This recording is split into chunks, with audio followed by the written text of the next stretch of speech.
Hello, welcome back to my channel. നമ്മളിന്ന് ചപ്പാത്തിയുടെ കൂടെ കഴിക്കാൻ പറ്റിയ നല്ലൊരു വെജ് കറിയാണ് ഉണ്ടാക്കുന്നത്. നമ്മൾ വെണ്ടയ്ക്കയും പൊട്ടറ്റോയും വെച്ച് വളരെ എളുപ്പത്തിൽ ടേസ്റ്റി ആയിട്ട് ഉണ്ടാക്കാൻ പറ്റുന്ന ഒരു കറിയാണ് ഉണ്ടാക്കുന്നത്. അപ്പോൾ വീഡിയോ മുഴുവൻ എല്ലാവരും സ്കിപ്പ് ചെയ്യാതെ കാണണം. അപ്പോൾ ഈ ഒരു കറി ഉണ്ടാക്കാനായി ഞാൻ ഏകദേശം ഒരു 10 വെണ്ടയ്ക്ക ഇതുപോലെ അരിഞ്ഞെടുത്തിട്ടുണ്ട്. അപ്പോൾ ഇത് ഈ ഒരു സൈസിലാണ് വെണ്ടയ്ക്ക അരിഞ്ഞെടുക്കുന്നത്. ഇനി നമുക്ക് കറി ഉണ്ടാക്കാൻ തുടങ്ങാം. അതിനായി ഇതുപോലൊരു പാൻ ചൂടാക്കുമ്പോൾ അതിലേക്ക് 2 ടേബിൾ സ്പൂൺ ഓയിൽ ഒഴിച്ചു കൊടുക്കുന്നുണ്ട്.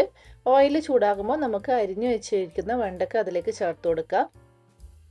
ഈ ഒരു വെണ്ടയ്ക്ക ഈ ഒരു ഓയിലിൽ നമുക്ക് ചെറുതായിട്ടൊന്ന് വഴറ്റിയെടുക്കാം. ആ വെണ്ടയ്ക്കയുടെ വഴുവഴുപ്പൊക്കെ മാറാനാണ് നമ്മളിങ്ങനെ ഓയിലിൽ വഴറ്റിയെടുക്കുന്നത്.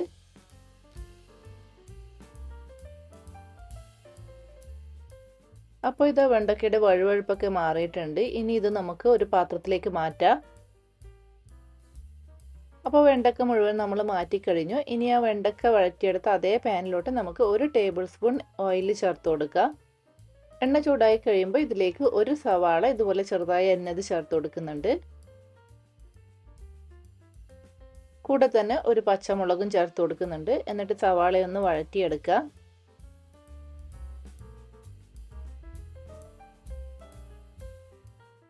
അപ്പോൾ സവാളയൊക്കെ ഒന്ന് സോഫ്റ്റായി തുടങ്ങിയിട്ടുണ്ട്. ഇനി നമുക്കിതിലേക്ക് മസാലപ്പൊടികൾ ചേർത്ത് കൊടുക്കാം.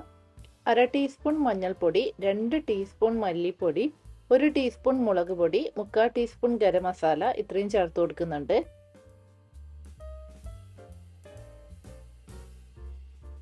ഇനി നമുക്ക് ഈ പൊടികളൊക്കെ ഒന്ന് ചൂടാക്കിയെടുക്കാം.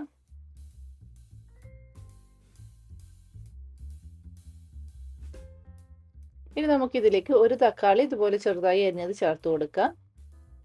ഇനി ഇതെല്ലാം കൂടി മിക്സ് ചെയ്ത് കൊടുത്തതിന് ശേഷം നമുക്കിത് അടച്ചു വെച്ച് കുക്ക് ചെയ്യാം. അപ്പോൾ ഇതാ നമ്മുടെ തക്കാളിയൊക്കെ നന്നായി വെന്തിട്ടുണ്ട്.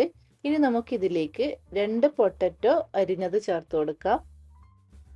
അപ്പോൾ ഇത് പൊട്ടറ്റോയും ഇതുപോലെ ചെറുതായിട്ടാണ് അരിഞ്ഞിട്ടുള്ളത്. അപ്പോൾ വെണ്ടയ്ക്കയും പൊട്ടറ്റോയും തക്കാളിയും സവാളയും ഒക്കെ ഏകദേശം ഒരേ സൈസിലാണ് നമ്മൾ ഈ ഒരു കറിക്ക് വേണ്ടിയിട്ട് അരിഞ്ഞെടുക്കുന്നത്. ഇനി ഇതിലേക്ക് ആവശ്യത്തിനുള്ള ഉപ്പ് കൂടി ചേർത്ത് ഒന്ന് മിക്സ് ചെയ്ത് കൊടുക്കാം.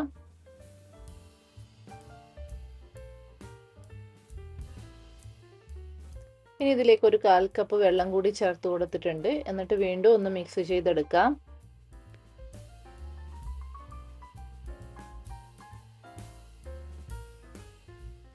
ഇനി ഈ പൊട്ടറ്റോ നമുക്ക് അടച്ചു വെച്ച് ഒന്ന് വേവിച്ചെടുക്കണം. അപ്പോൾ ഇതാ നമ്മൾ പൊട്ടറ്റോ ഒക്കെ വേവിച്ചെടുത്തിട്ടുണ്ട്. പൊട്ടറ്റോ ഒക്കെ അത്യാവശ്യം നന്നായിട്ട് വെന്തിട്ടുണ്ട്. അപ്പോൾ വെന്തോന്നറിയാൻ വേണമെങ്കിൽ ഇതുപോലെ ഒന്ന് പ്രസ് ചെയ്ത് നോക്കിയാൽ മതി.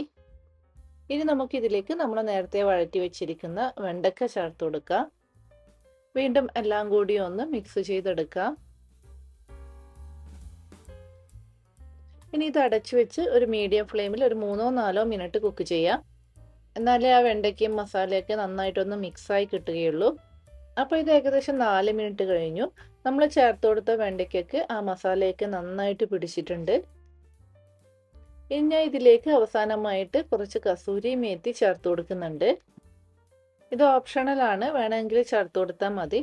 ഇനി നിങ്ങളുടെ കയ്യിൽ കസൂരി മേത്തി ഉണ്ടെങ്കിൽ അത് ചേർത്ത് കൊടുക്കുമ്പോൾ ഇതുപോലെ തിരുമിയിട്ട് വേണം ചേർത്ത് കൊടുക്കാൻ. ഈ കസൂരി മേത്തി ഇപ്പോൾ നാട്ടിലായാലും ഒരുവിധം എല്ലാ കടകളിലും കിട്ടുന്നുണ്ട്. കസൂരി മേത്തി ചേർത്ത് കൊടുത്തതിന് ശേഷം എല്ലാം കൂടി ഒന്ന് മിക്സ് ചെയ്ത് കൊടുത്തിട്ട് നമുക്ക് സ്റ്റൗ ഓഫ് ചെയ്യാം. അപ്പോൾ നമ്മുടെ വെണ്ടയ്ക്ക പൊട്ടറ്റോ മസാല ഇവിടെ റെഡി ആയിട്ടുണ്ട്. ഇത്രേ പണിയുള്ളൂ, വളരെ എളുപ്പമാണ് ഇത് ഉണ്ടാക്കാൻ. ഇനി നമുക്കിത് ചപ്പാത്തിയുടെ കൂടെ കൂട്ടി കഴിക്കാം. ഇതുപോലെ ഡ്രൈ ആയിട്ടാണ് ഉണ്ടാക്കുക. ഇങ്ങനെ ഇരിക്കുമ്പോഴാണ് ഇത് നല്ല ടേസ്റ്റ്. നിങ്ങൾ വെള്ളം ചേർത്ത് കൊടുത്ത് കുറച്ച് ലൂസാക്കി ഇത് അത്ര ടേസ്റ്റ് ഉണ്ടാകില്ല. അപ്പോൾ എല്ലാവരും ഈ ഒരു വെണ്ടയ്ക്ക പൊട്ടറ്റോ മസാല ഉണ്ടാക്കി നോക്കണം. എന്നിട്ട് അഭിപ്രായങ്ങൾ കമൻറ്റ് ചെയ്ത് അറിയിക്കണം. വീണ്ടും പുതിയ റെസിപ്പിയുമായി അടുത്ത വീഡിയോയിൽ കാണാം. അതുവരേക്കും ബൈ ബൈ.